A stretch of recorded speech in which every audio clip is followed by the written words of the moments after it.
है कि जल्द ही वो जेल से बाहर आ सकते हैं और फिर अखिलेश यादव की लुटिया डुबोनों का काम वो करेंगे। कैसे, क्यों और कब तक, इन सभी सवालों का जवाब इस रिपोर्ट में।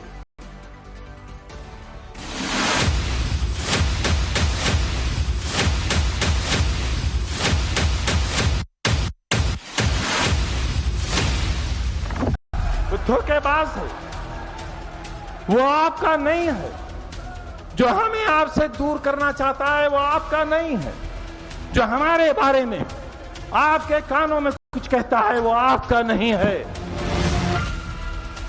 ये मालूम है कि मुझसे बहुत नफरत करने वाले लोग रहते हैं, मुझे देशद्रोही कहते हैं, गद्दार कहते हैं, मेरे सर की कीमत लगाते हैं, मेरी जबान की कीमत लगाते हैं। 4 सरकारों में अगर मैंने ऐसा किया होता तो बच्चों, तुम्हारी मुस्कुराहटों की कसम खाकर कहता हूं, बच्चा मां के पेट से पैदा होने से पहले ये पूछता, ये पूछ लो आजम खां से बाहर निकलना भी है या नहीं। अपनी खुली हुई उंगलियों को बंद करो, फैसला लो।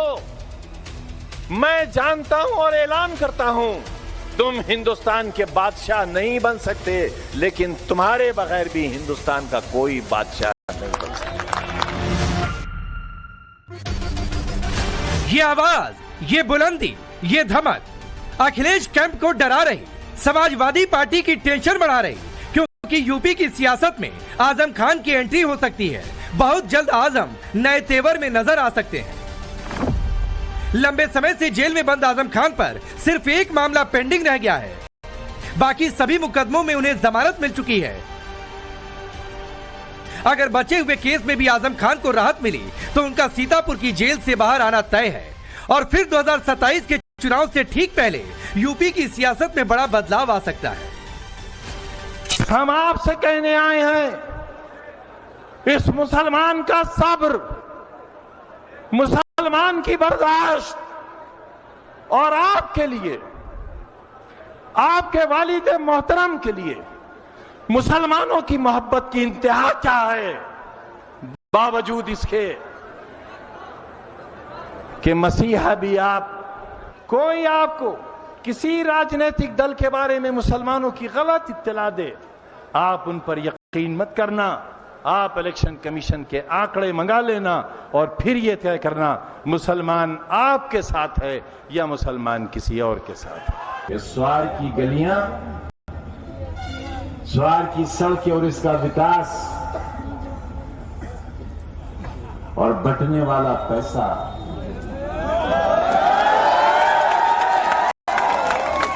ये किसका है?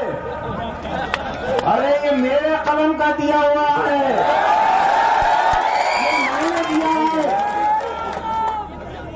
वाले नमक हराम।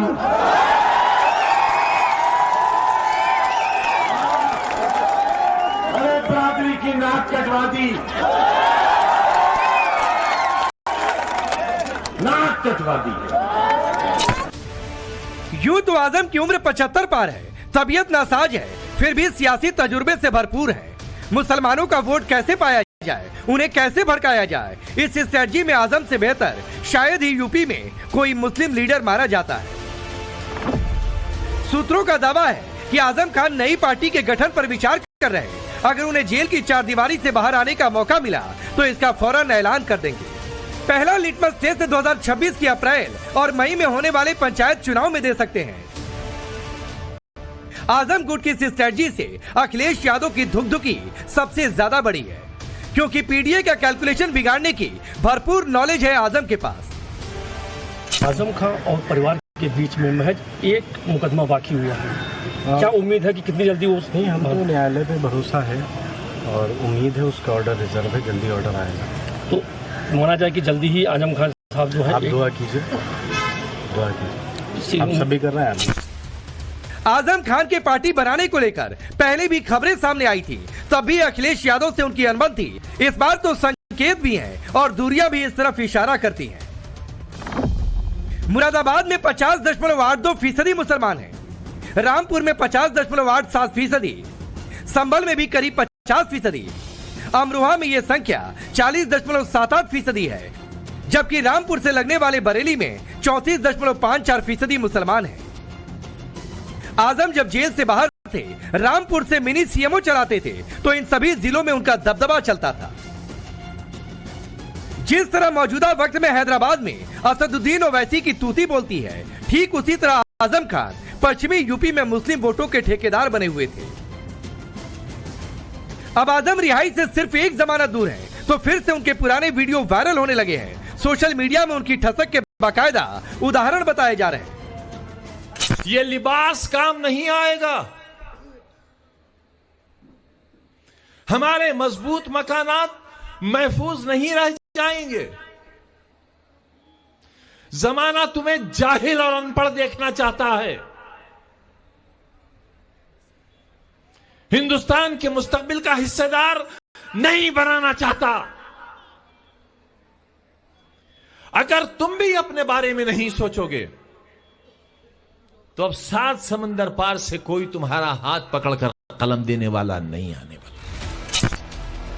अब सवाल है कि आजम खान किस तरह अखिलेश के पीडीए को सेटबैक दे सकते हैं, तो इसकी सबसे बड़ी वजह बताई जा रही है एमवाई समीकरण पर टिकी समाजवादी पार्टी की सियासत। 2012 के यूपी चुनाव में समाजवादी पार्टी को 65 से 70% मुसलमानों ने वोट दिया था। 2017 में यूपी में चुनाव हुए तो इस बार भी अखिलेश की पार्टी के लिए मुस्लिम वोटों का आंकड़ा 70% रहा। 2022 में भी 83% मुस्लिमों ने समाजवादी पार्टी का साथ दिया। अगर ये वोट बैंक छिटका या आजम की वजह से सपा से दूर हुआ तो अखिलेश का 27 वाला ख्वाब चकनाचूर हो सकता है। शायद इसीलिए अखिलेश यादव आजम का जिक्र करते हैं, औपचारिक तौर पर उन्हें पार्टी की कैंपेनिंग लिस्ट में जगह देते हैं। समाजवादी पार्टी और हमारे लोग लगातार इस प्रयास में कि उन्हें न्याय मिले और उनके सभी मुकदमे खत्म हो। समाजवादी सरकार बनेगी तो एक एक मुकदमा उनका वापस ले लिया जाएगा। आजम का नाम लेना अखिलेश यादव की मजबूरी है, और ये इसलिए भी है क्योंकि बीते कुछ टाइम से कई मुस्लिम नेता समाजवादी पार्टी का साथ छोड़ चुके हैं। आजम गुट के नाहिद हसन ने 2022 में सपा से किनारा कर लिया। आजम के करीबी शाहजिल इस्लाम ने भी अखिलेश से दूरी बना ली। मोहम्मद कासिम रहीम आजम का पक्ष न लेने की वजह से अखिलेश से नाराज हो गए। शाहिद सिद्दीकी भी अब समाजवादी पार्टी के साथ नहीं। आजम खान के कट्टर समर्थक फहीम अंसारी ने हालिया सालों में सपा की गतिविधियों में कम हिस्सा लिया, और फिर आजम खान की पत्नी तंजीम फातिमा के बयान इस दरार को कई गुना चौड़ा कर रहे हैं।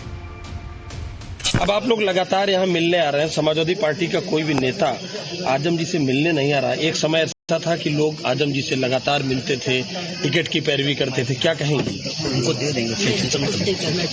समाजवादी वाले इसको भी खड़ा हो जाएगा। नहीं, मतलब आपको ये प्रॉब्लम है कि नहीं कि लोगों को मिलने आना चाहिए, आजम खान एक कद्दावर नेता रहे? देखिए, हमें किसी से कोई उम्मीद नहीं है। कोई उम्मीद नहीं है? सपा से आपको कोई उम्मीद नहीं है? मतलब किसी से भी नहीं उम्मीद है तो सिर्फ अल्लाह से। आजम परिवार को अखिलेश से कोई उम्मीद नहीं, तो फिर कौन है उनकी नजर में जो सियासी पार्टनर के तौर पर सामने आ सकता है?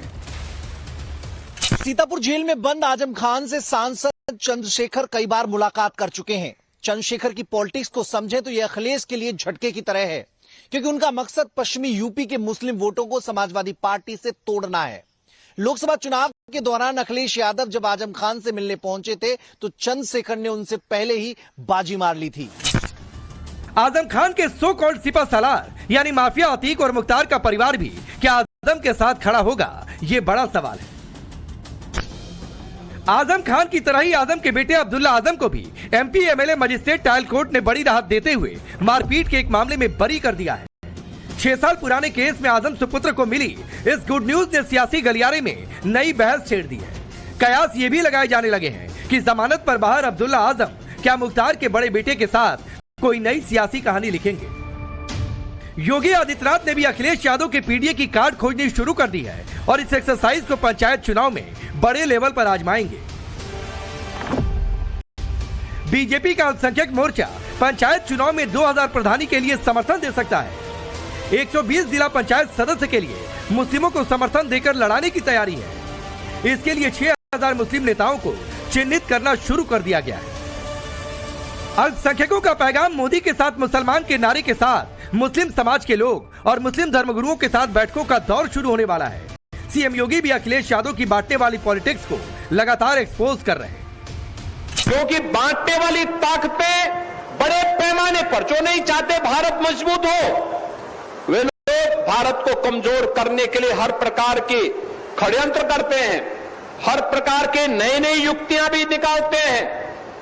और आज का समय तो आपने देखा होगा, आज का समय सोशल मीडिया का समय, सोशल मीडिया का दुरुपयोग भी हो सकता है, सदुपयोग भी हो सकता है।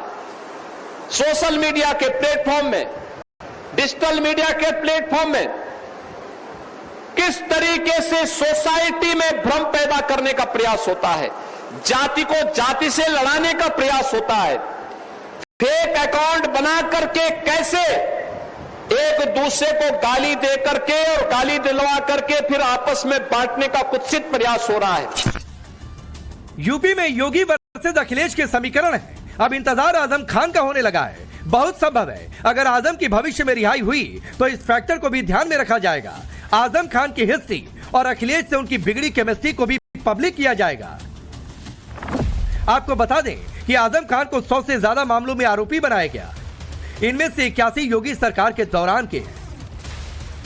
हाल ही में डूंगरपुर केस में उन्हें कोर्ट से जमानत मिली है और इसी के बाद उन्हें लेकर अटकलें लगाई जाने लगी हैं कि 10 बार के विधायक और 2 बार संसद जाने वाले आजम क्या फिर से बड़ी तैयारी कर रहे हैं, और अगर सियासी जमीन तलाशनी शुरू की तो उससे अखिलेश को कितना नुकसान पहुंचेगा। Bureau report, times now Bharat.